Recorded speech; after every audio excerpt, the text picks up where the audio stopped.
Pakistani batter Babar Azam batting অনুশীলনে খুব বেশি মনোযোগী।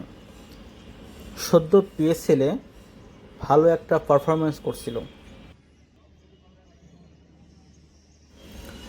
বাবর আজম চাইবেই সেই পিএসএলের ফর্মটাকে ধরে রাখতে।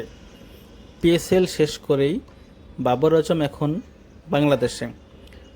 বাংলাদেশ এবং পাকিস্তানের মধ্যকার টেস্ট ম্যাচ খেলতে বাবর ঢাকা মিরপুরে অবস্থান করছে এবং সারফারাজ আহমেদকে সাথে নিয়ে বাবর পেস বোলিং অনুশীলন করছে। কারণ বাংলাদেশের পেস ইউনিটে আছে গতির দানব নাহিদ রানা এবং সুইংয়ের দানব শরীফুল ইসলাম। তো শরীফুল ইসলাম বলে কয়ে বাবর আজমের উইকেট নিয়েছিল। তাদেরকে মোকাবেলা করতে বাবরকে অনেকটাই বেগ পেতে হবে। এই জন্য পেস বোলিংটা বেশি করে রপ্ত করছেন বাবর আজম।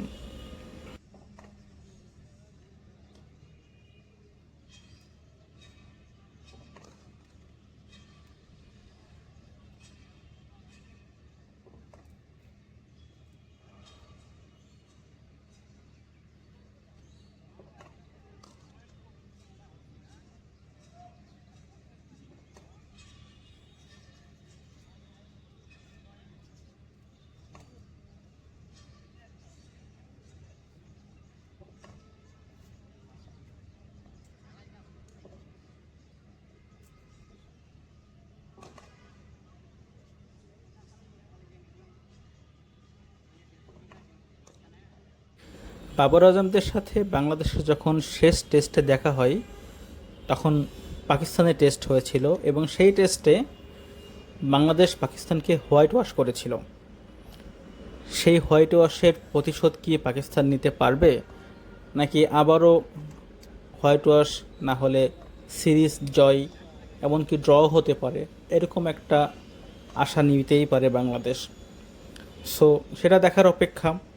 টেস্ট শুরু হবে আগামী 8 তারিখ শুক্রবার থেকে।